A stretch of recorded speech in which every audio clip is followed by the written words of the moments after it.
It's hard to imagine karma being real, or, to be more specific, the variant of karma we talk about within Western countries. In the United States, many see karma as this unpreventable law of cause and effect.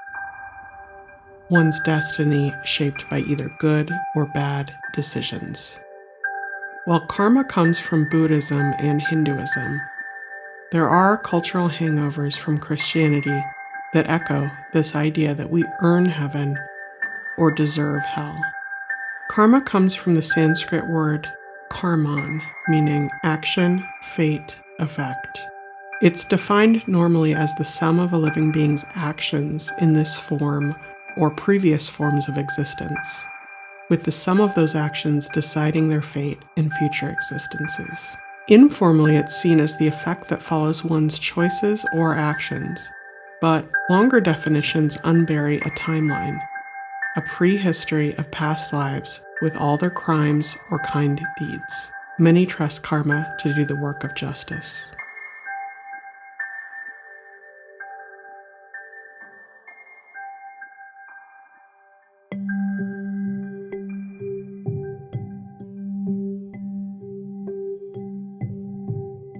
A lot of us wonder, where are the rightful or natural results that follow the crueler actions?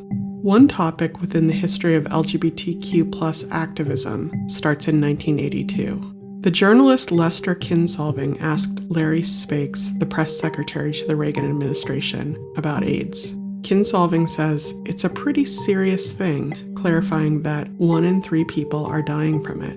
The whole room laughs, and the press secretary jokes, "Well, I don't have it. Do you?"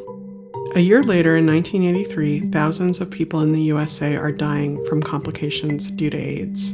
At another White House press briefing on June 13th, Spakes jokes about fairies. A year later, thousands more continue to die, and the White House press secretary makes the statement regarding AIDS, "I haven't heard the president express concern." In 1987, the press secretary who responded to the suffering of thousands with homophobic jokes and sharp disinterest is awarded the Presidential Citizens Medal. Gay, bi, and trans people, as well as many others, were dying at chilling rates. The social stigma endorsed deplorable actions. The people in power mocked the very concept of showing empathy to the people dying. The last few experiences that people with AIDS had were of a distressing loss of their body's immunity, widespread intolerance, all while the president wouldn't even acknowledge their suffering or even say the word AIDS until 1985. Examples of exonerated horrors are everywhere. Could anyone believe in karma's idea of justice? Especially when systems and traditions go so far as to reward despicable behaviors? Or is it possible karma never promised to operate in such an obvious, immediate, and symmetrical fashion? What if the thing we should be prioritizing is our self-karma, the actions from others that we adopt as our own actions to ourselves? Much unwellness within gay or queer communities is due to a malice we inflict on ourselves at lightning speed. That inner voice of homophobia and shame can be traced back to our lives past, affecting our life's future.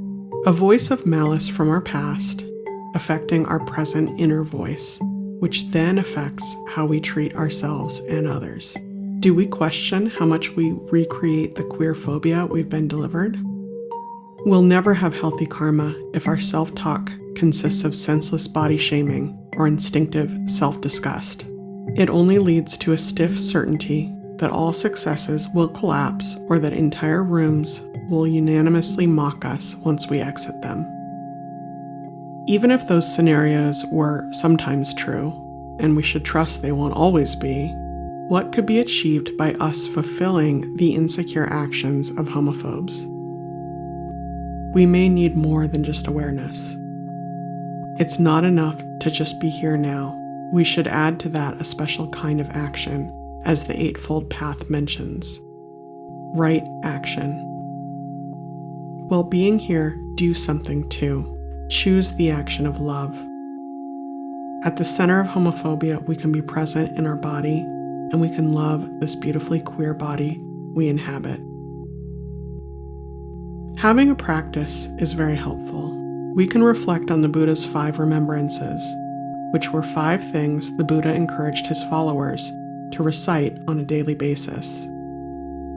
The 5th of the 5 remembrances reads, "I cannot escape my actions. My actions are my only true belongings. Whatever my actions, good or bad, I will become the heir of my actions. My actions are the ground upon which I stand." While reflecting on this, we should try to absorb its message in the deepest parts of our molecules. The actions of how we treat ourselves cannot be escaped, but also, others cannot escape their actions either. People enacting homophobia will become the inheritors of those actions. We may not see it, but it's there within, circulating in their minds, which they may try to repress and numb with smartphone distractions, reckless drinking, or diving into rabbit holes of depraved message board sites. They never confront why they need to hurt others. Over time, the consequences of homophobia can grow pleasantly unpredictable. At one age, it can lead us to self-harm or vindictiveness, but at other times it can stimulate activism or a quest for therapy. And for the homophobe, it might feel pleasurable at first to hurt others, but over time it'll likely mutate into something darker, pronounced by severe insecurity or loneliness. Our actions crystallize who we are inside. While shedding the naive parts of us like a snake is shedding her skin, we should learn to sit with some truths. The truth that mistreatment and corruption are normal, that love and peace come from taking a stand and doing the hard work, that a community can come together and organize, and by setting aside their egos, can bring about a tangible change in the world, or in times of decline, can look after each other when powerful systems, with countless advantages, fail to choose the right action.